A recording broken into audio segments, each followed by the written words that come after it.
मेरा पहला क्वेश्चन को पूरा फोकस करते हैं। ये देखो क्वेश्चन नंबर 4 भी। तो देखो सबसे पहला पॉइंट है, सबसे पहले पॉइंट पे हम लोग आते हैं। आपको हमेशा स्टार्ट ऐसे क्वेश्चन से करना है जो आपको पूरा आता हो।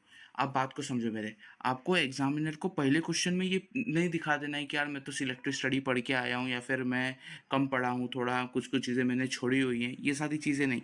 आपको पहला क्वेश्चन ऐसा अटेम्प्ट करना है जिसके सारे क्वेश्चन आपको आता हो। इससे एक पॉजिटिव वो पड़ता है कि यार ठीक है मैंने सारे क्वेश्चन अटेम्प्ट किया है, अच्छा है मतलब ठीक है। और दूसरी बात, जो क्वेश्चन वो आप अटेम्प्ट कर रहे हो वो उसका मतलब कि जो बेस्ट आपको आता हो ना वही अटेम्प्ट करो। आप जो क्वेश्चन आपको बेस्ट आता हो वही अटेम्प्ट करो। तो मैंने भी वही किया था। मेरा क्वेश्चन नंबर 4 मेरे हिसाब से बेस्ट लगा था मुझे, तो मैंने क्वेश्चन नंबर 4 जो है ना वो अटेम्प्ट किया था। यहाँ पर देख सकते हो क्वेश्चन नंबर 4 के तीनों क्वेश्चन मैंने अटेम्प्ट किए थे। इसमें जो क्वेश्चन नंबर 4 भी है हमारा, इसमें जो सेक्शन 117 के ऊपर एक क्वेश्चन था। अब देखो इसी क्वेश्चन की मैं बात कर रहा था, और सबसे पहली जो ध्यान देने वाली चीज़ है वो मैं आपको यहाँ से बताता हूँ। ये क्वेश्चन नंबर 4 भी है हम लोग का, ठीक है। अब इसको अगर आप खोलोगे और देखोगे ना मॉड्यूल में भी, तो यही 4 पॉइंट्स आपको मॉड्यूल में भी मिलेंगे, ठीक है। मतलब कि मैंने ये पूरा आंसर लिखा है और सही आंसर लिखा है, ठीक है। लेकिन प्रॉब्लम यहाँ पर क्या हो गई है कि भाई मैंने इसको सिर्फ एक पेज में दिखा दिया, समझ रहे हो। 7 मार्क का क्वेश्चन है, मैंने पूरा तो लिख दिया, आईसीआई ने पूछ भी लिया ऐसा क्वेश्चन 7 मार्क में, लेकिन मैंने दिखाया कैसे उसको। पहली गलती, आप मेरा आंसर देख सकते हो कितना चिपक चिपक के लिखा हुआ है, छोटा छोटा लिखा हुआ है। और आप दूसरे सर्टिफाइड कॉपीज देखोगे ना 65-70 मार्क्स वाले वीडियो यूट्यूब पे हैं, उसमें देखो बहुत फैला फैला के लाइन छोड़ छोड़ के, मैंने ना तो कहीं लाइन छोड़ी। जैसे कि यहाँ पर देखो ना, ये फॉलोज जो है इसके बाद एक लाइन छोड़ा जा सकता था, एक पॉइंट के बाद एक लाइन छोड़ा जा सकता था, यहाँ पर एक लाइन छोड़ा जा सकता था, मैंने कुछ नहीं छोड़ा। एकदम चिपका चिपका के, जो मेरी टेस्ट से आदत थी कि यार टेस्ट में मैं कैसा लिखता था कि भाई कम से कम पेज में ख़त्म हो जाए, क्योंकि उसमें तो मार्क्स मतलब मिलते थे आंसर के बेसिस पे। अब यहाँ पर तो भाई टीचर, इससे मैं अनजान आदमी हूँ टीचर के लिए, आप अनजान आदमी हो। अब टीचर को आपके बारे में नहीं पता कि आप मतलब कि कितना पढ़े हो कितना नहीं पढ़े हो, वो तो आपको पेपर से ही जज करेगा। आपका जो क्वांटिटी आपने जो लिखा है उससे जज करेगा। क्वालिटी पे भले एक बार फोकस ना करे वो, क्यों? क्योंकि भाई वो पूरा नहीं पढ़ने बैठता, बहुत चेक करना रहता है उसको, वो सिर्फ कीवर्ड्स देखता है। मैंने कीवर्ड्स तक हाईलाइट किया है, लेकिन क्योंकि क्वांटिटी में मैं एक नेगेटिव इमेज बना लिया अपना, तो वहाँ उसके कारण ही मेरा मार्क्स कटा। और आप देख सकते हो ये कितना, हाँ 7 मार्क का क्वेश्चन था, मुझे सिर्फ 4 मार्क मिले इसमें। तो नंबर 1 मिस्टेक जो कि आपको अवॉइड करनी है वो यही है कि भाई आप मतलब और समझो चीज़ों को, आपको मतलब कि अच्छे से प्रेजेंट करना है, फैला फैला के लिखना है चीज़ों को। देखो ये पूरा सही होते हुए मुझे यहाँ पर सिर्फ 4 मार्क मिले। अभी दूसरे पे चलते हैं। अब देखो यहाँ पर ये देखो दूसरा क्वेश्चन, ये था हम लोग का कि हम लोग को अपना वो बताना है, जो भी हम लोग के कोर्ट रहते हैं उन सारे के बारे में हम लोग को डिस्क्राइब करना था, और फंक्शन बताना था जुडिशरी सिस्टम का इंडिया में, जो इंडियन रेगुलेटरी फ्रेमवर्क का है। इससे 6 मार्क का क्वेश्चन आता ही हर बार, और इसमें मुझे अच्छा खासा 5.5 मार्क दिया है इन लोग ने। पूरा मैंने लिखा था, मैंने अंडरलाइंस भी किया है, यहाँ पर आप देख सकते हो। और इसको मैंने 2 पेज में दिखाया, तो मेरे को देखो पूरा मार्क्स मिला है। देखो यहाँ पर पूरा क्वेश्चन है, पूरा मैंने यहाँ पर अच्छे से लिखा हुआ है। इसमें भी मैं, इसको मालूम है, इसको मैं 3 पेज तक 2.5 पेज तक खींच सकता था, लेकिन देखो ना कितना चिपका के लिखा है। ये देखो क्वेश्चन नंबर 4 से पूरा मैंने यहाँ पर इसको ख़त्म कर दिया, और इसमें मुझे ऑलमोस्ट पूरा मार्क्स मिले। तो ये देख सकते हो आप, जैसी लेंथ बढ़ी, वैसे तो इसको तो और भी लेंथ किया जा सकता था, लेकिन अंडरलाइन करने की वजह से और पूरा कंटेंट बेसिकली मैंने लिख दिया था, तो कुछ है नहीं, था नहीं इसमें काटने के लिए, 2 पेज भी हो गए, तो उन्होंने दे दिया मार्क्स मुझे। अब देखो स्टार्टिंग के 2 आंसर पढ़ने के बाद, एक पॉजिटिव, एक क्या पॉजिटिव इमेज बन गया मेरा कि भाई बच्चा ठीक ठाक लग रहा है, ठीक है। एक आंसर मैंने ये लिखा और दोनों में मैंने पूरा पूरा कंटेंट लिखा, तो एक पॉजिटिव इमेज स्टार्टिंग में बन चुका है। अब देखो लास्ट वाला देखते हैं हम लोग, 4A वाला। अब ये देखो इंडियन कॉन्ट्रैक्ट टैक्स से था, और क्योंकि तीनों चीज़ अलग अलग टॉपिक से थी, मैंने तीनों टॉपिक का सही से लिख दिया, तो एक ये भी रहता है कि भाई कवरेज अच्छी खासी है, ठीक है। तो अब देखो ये सेक्शन नंबर 42 था, वही जब कोई जॉइंटली प्रॉमिस करता है तो सब लोग लायबल होते हैं, एक प्रॉमिस से दूसरे को जो है स्यू कर सकता है। अगर मतलब कि उसको पूरा भरना पड़ जाता है तो वो दूसरे से रिकवरी कर सकता है, और जो अपना जो देने वाला होता है वो किसी एक से भी पूरा वसूल सकता है, उसके ऊपर ये था बेसिकली, ठीक है। तो ये क्वेश्चन देखो मैंने पूरा यहाँ पर लिखा। अब इसमें देखो, इसमें एक और गलती आप ध्यान देना। देखो ये भी अपना कितने मार्क्स का था, 7 मार्क का था, 5 मार्क दिए। 1 मार्क पता है मैं इसमें बढ़ा सकता था, आप ज़रूर बढ़ा लेना, मैं आपको बता दे रहा हूँ, आप ज़रूर बढ़ा लेना। ये देखो यहाँ पर, ये देखो कंक्लूजन देखो मेरा, conclusion. In the light of the above mentioned provisions, D can compel any one from A, B and C to pay him 6,000। यहाँ पर ना एक चीज़ क्या कर सकता था मैं, पता है, मैं वापस से ना प्रोविजंस को थोड़ा शॉर्ट में करके यहीं पर लिख देता, सिंस ऐसा ऐसा ऐसा तो ऐसा।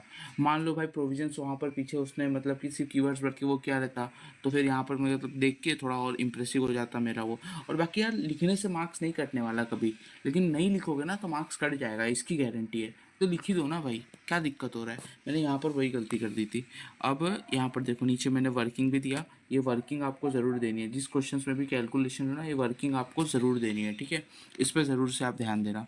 तो ये क्वेश्चन भी मेरा हो गया, और इसी के साथ मेरा जो फर्स्ट क्वेश्चन था जो कि 20 मार्क का पूरा था वो मेरा हो गया। अब देखो आप देख सकते हो क्वेश्चन नंबर 4, मतलब कि पहला क्वेश्चन ही चेक करते ही एग्जामिनर ने मुझे 14.5 यानी कि 15 समझ लो, 15 मार्क तो दे ही दिए थे। अब मेरे को बचे कितने, अब मेरे को बस 25 लाने थे भाई, 25 और लाने थे आगे के बाकी के पेपर में से मुझे 25 मार्क्स एग्जामिनर से निकलवाने थे।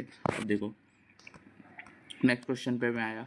अब देखो इस टाइप के क्वेश्चन का भी एक मिस्टेक है जो कि आपको अवॉइड करना है, ये भी बहुत ज़रूरी था, ये मुझे यही बताना है। ये देखो ये क्वेश्चन नंबर 1A है, इसमें क्या रहता है ना, कुछ आपको केसेस दिए रहते हैं, आपको बताना रहता है वैलिड है कि वैलिड नहीं है। और ये देखो ये जो रीज़न है ना, ये रीज़न के 1 मार्क होते हैं, रीज़न का 1 मार्क और आपका ये आंसर का 1 मार्क, तब जाके होता है पूरा। इसमें 4 क्वेश्चन थे और 4 क्वेश्चन के 7 मार्क्स ये लोग ने दे दिए थे, यानी कि ऐसा समझ लो 4 2 8 होता है, 1 मार्क का रीज़न रहता है, 1 मार्क का आंसर रहता है।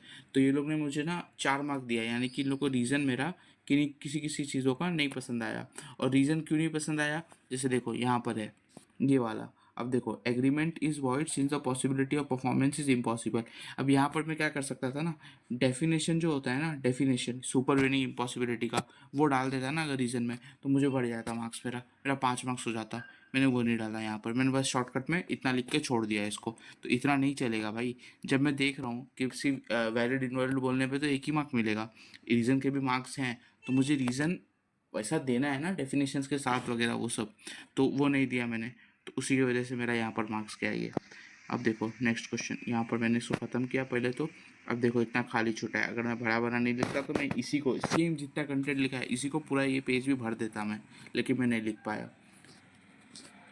और ये सारी चीज़ मेरे टेस्ट की आदत से हो रही है। टेस्ट में क्या करता था मैं, नहीं लिखता था ना, तो आप क्या करो जब टेस्ट दो ना तभी खूब फैला फैला के लिखो, क्योंकि जो आप टेस्ट में करोगे, जो हैबिट टेस्ट में बिल्ड होगी वही आपके पेपर में आपकी दिखेगी। उसके बाद सेक्शन नंबर ये क्वेश्चन नंबर 1C, यहाँ पर देखो 4 में से 6 में से 4 मुझे मिले। ये माइनर्स के राइट के ऊपर था कि राइट और लाइबिलिटी क्या होती है माइनर की पार्टनरशिप में। अब देखो मैंने पार्टनरशिप का भी एक क्वेश्चन अटेम्प्ट कर लिया, इससे एक पार्टनरशिप का भी हो गया, पार्टनरशिप का भी कवरेज था। अब देखो मैं बता रहा हूँ, मैंने पार्टनरशिप में सिलेक्टिव स्टडी की थी, लेकिन CSG सर जो है ना, CSG सर शांतम गुप्ता सर, जिनके मैंने आपको बोला था कि स्ट्रैटेजी वीडियोस में आपने बताया था फ्री रिसोर्सेज में इनके जो वीडियो में इनने जो भी क्वेश्चन कराए थे ना पार्टनरशिप के, मैंने वो कर लिए थे बस, और वो करने से मेरा काम बन गया था और मेरे को इतने आ गए थे। तो यार आप लोग प्लीज़ ब्लाइंडली ट्रस्ट करो जो भी चीज़ें बता रहा हूँ आप लोग को। और बाकी यार जो बता रहा हूँ टीचर्स ही आपको बताते हैं, तो उस पर कोई डाउट का कोई चांस ही नहीं है। आप मेरी नहीं सुनोगे, जाओगे टीचर्स लोग की सुनोगे, वही सेम चीज़ टीचर बोलेंगे, क्योंकि जो मैं बोल रहा हूँ मैं टीचर से सुन के ही बोल रहा हूँ ना भाई, मैं खुद तो कुछ हो नहीं, आपकी तरह एक नॉर्मल स्टूडेंट हूँ।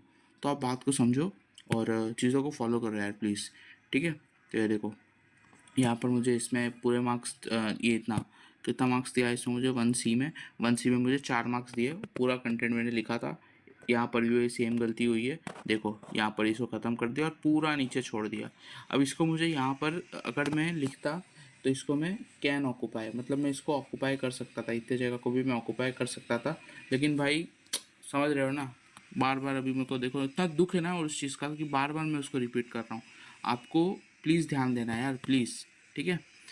ये वाला क्वेश्चन था। अब देखो ये क्वेश्चन नंबर 1 भी मुझे ना पूरा आता था, बट ये क्या था ना B2 जो था ना, B2 में मेरे को थोड़ा सा डाउट था, तो मैं इसको क्या कहता लास्ट में करने वाला था। आता था मुझे, बट वो होता है ना कि यार इसको लास्ट में करूँगा, थोड़ा याद करने का है इसको मुझे, वो चीज़ थी। लेकिन क्योंकि आगे मेरे से कुछ एक ऐसी मिस्टेक हुई थी जिसकी वजह से टाइम ही नहीं बचा, उसकी वजह से मैं इसको अटेम्प्ट नहीं कर पाया, और वो मिस्टेक मैं भी आपको आगे चल के पेपर में दिखाता हूँ। अब देखो यहाँ पर ये सेक्शन 8 कंपनी का क्वेश्चन था, सेक्शन 8 कंपनी का मैंने लिखा, पूरा अच्छे से इसको कंक्लूड किया। ये क्वेश्चन भी मैंने एक ही पेज में लिख डाला, ठीक है। ये देखो इसमें कुछ देखने को है नहीं आपको, इसमें आप बोर हो गए बस। अब देखो यहाँ पर देखो ये प्रूफ देखो, मैंने यहाँ पर प्रोविजंस डाल के छोड़ दिया था, मतलब लिखने ही जा रहा था मैं फ्लो में, बट मैंने बोला एक काम करता हूँ, पहले जिसमें 100% श्योर हूँ वो लिखता हूँ, बाद में इसको लिख दूंगा, इसलिए मैंने इसको छोड़ दिया कि भाई आगे आके लिखते हैं। मैंने इसके लिए जगह भी छोड़ दी। अब एक और मिस्टेक यहाँ पर क्या हो गई ना, इसको नेक्स्ट पेज में लेके जाना चाहिए था, सेम पेज पे नहीं लेके जाना था, नेक्स्ट पेज पे लेके जाना था। सेम पेज पे मत लिखो यार, नया क्वेश्चन नए में, भले ही सब क्वेश्चन हो उसको न्यू पेज पे लेके जाओ, ठीक है, न्यू पेज पे लेके जाओ सब क्वेश्चन को। अब देखो क्वेश्चन नंबर 5 है, क्वेश्चन नंबर 5 में मैंने अटेम्प्ट किया, क्वेश्चन नंबर 5 ए का सेकंड वाला, क्वेश्चन नंबर 5 पे चला गया मैं और उसका सेकंड वाला मैंने अटेम्प्ट किया। अब देखो यहाँ पर भी सुगा का क्वेश्चन था और सुगा के क्वेश्चन में मैंने यहाँ पर पूरा अच्छे से प्रोविज़न दिया, फैक्ट्स दिया, कंक्लूजन दिया, सब कुछ दिया, लेकिन सेक्शन नहीं लिखा था इसलिए 1 मार्क्स कट गया, और सेक्शन नहीं लिखा इसलिए 1 मार्क कटा है, और मेरे को इसमें 1.5 मिला है। तो भी अगर सेक्शन लिख देते तो पूरे मार्क्स मिल जाते, क्योंकि ये मतलब सही क्वेश्चन था, मैंने पूरी तरीके से अच्छे से लिखा था। बट सेक्शन का मार्क्स होता है भाई, सेक्शन का मार्क्स होता है, और बहुत सारा डिबेट रहता है कि यार फैक्ट्स लिखे नहीं लिखे, नहीं लिखे हैं, क्या करें। तो भाई सिंपल सी बात है, एक और बार बोल रहा हूँ भाई, अगर लिख दोगे तो मार्क्स नहीं कटेगा, लेकिन अगर नहीं लिखोगे तो हो सकता है मार्क्स कट जाए। इसलिए प्लीज़ इस चीज़ पे ध्यान दो कि यार लिखना है, हम लोग को लिखना है, छोड़ना नहीं है चीज़ों को। 5A था, 5A फिर मैंने 5A का 1 भी अटेम्प्ट किया। 5A के 1 में देखो पूरा लिखने के बावजूद कोई मार्क्स नहीं है, ऊपर से मेरा टाइम अलग से बर्बाद हुआ, वो अलग। When the goods are sold from seller to the buyer, ये देखो वैसे तो ये क्वेश्चन ही गलत था मेरा, मतलब कि मेरा प्रोविज़न यहाँ पर गलत था, मैंने गलत कॉन्सेप्ट इंटरप्रेट कर लिया था मुझे आते हुए, मतलब कि घाई घाई में मैंने इसको गलत कॉन्सेप्ट इंटरप्रेट किया और लिख दिया, और देखो एक भी मार्क्स नहीं मिले। अब यहाँ पर क्या सीखने को है, यही चीज़ है। अब देखो जो मैं बोला था पहले आपको आगे बताऊँगा, यहाँ पर क्या हुआ भाई, मेरा टाइम बर्बाद हुआ, समझ लो आप, एक पेज लिखने का टाइम बर्बाद हुआ। मैं क्या कर सकता था, यहाँ पर जो मैंने 1B छोड़ा था, 1B में लिख देता उतने टाइम में जितने मेरा ये बर्बाद हो गया। तो अगर आप 100% श्योर हो ना, अगर आप 100% श्योर हो किसी क्वेश्चन के लिए, तभी उसे अटेम्प्ट करो, नहीं तो मत अटेम्प्ट करो भाई प्लीज़। ये मत सोचो कि हाँ मेरे को लग रहा है ये कॉन्सेप्ट, ये प्रोविज़न लगेगा तो मैं लिख देता हूँ, नहीं भाई, लिख दोगे भले पूरा पेज भरा है, कुछ नहीं मिलने वाला, ज़ीरो मिलेगा। मेरे को मिला है देखो ज़ीरो, प्रूफ साफ साफ एकदम क्लियर, ठीक है। ये सब चीज़ पे ध्यान दो भाई प्लीज़। 5C देखो, फिर 5C किया मैंने, 5C क्वेश्चन नंबर 5C था, 5C किया, 5C में मुझे 6 मार्क का था, इसको भी मैंने गलत इंटरप्रेट किया था, तो मुझे सिर्फ इसमें इसने 1.5 मार्क्स दिए हैं, इन्होंने सिर्फ 1.5 मार्क्स दिए हैं। गलत इंटरप्रेट हो गया था ये भी मेरे से, कि मतलब कि अनड्यू इन्फ्लुएंस था, फिर अनड्यू इन्फ्लुएंस का डेफिनेशन ऐसा कुछ था, तो फिर कॉन्ट्रैक्ट का था बेसिकली, कॉन्ट्रैक्ट का मैंने पढ़ा तो था, लेकिन मतलब स्टार्टिंग के जो चैप्टर्स थे वो नहीं अच्छे से हुए थे, तो उस वजह से मेरा इसमें मार्क्स गया है, ठीक है। तो आप देख रहे हो ना, पूरा समरी में आपको बताऊँ ना, अगर देखो पूरा समरी बस मेरे पेपर का यही है, पेपर से मेरे आप यही सीख रहे हो कि यार 2 चीज़ है, देखो मैं यहाँ पर लिख के दिखाता हूँ। पहली चीज़ है चिपकाओ मत भाई, चिपकाओ मत आंसर को, चिपकाओ मत, चिपकाना नहीं है आंसर को, फैला फैला के लिखना है। दूसरी चीज़ 100% श्योर हो ना तो ही अटेम्प्ट करो, 100% अगर श्योर हो तो ही अटेम्प्ट करो, नहीं तो मत अटेम्प्ट करो। बस यही दो चीज़ है, दो चीज़ का आपको ध्यान देना है। अब देखो मैंने लास्ट में लिखा, जो आंसर मैंने लिखा मैं लास्ट का दिखाता हूँ आपको, जिसमें मुझे कि मतलब मिला है। बाकी ये सब चीज़ देखो, जिसमें मैं 100% श्योर नहीं था उसको अटेम्प्ट करने लगा, और जिसमें 100% श्योर था उसको अटेम्प्ट किया। तो देख लो आप, साफ साफ देख सकते हो, 7 में से 5 मिला मुझे यहाँ पर। ये क्वेश्चन कौन सा है, ये देखो ये वाला क्वेश्चन है 6C, जो लास्ट का क्वेश्चन है यहाँ पर, ये 6C ये क्वेश्चन है, इसका मुझे मिला। अब इसको मुझे पहले करना चाहिए था, पहले करना चाहिए था, बट मैंने इसमें गलती किया है ये।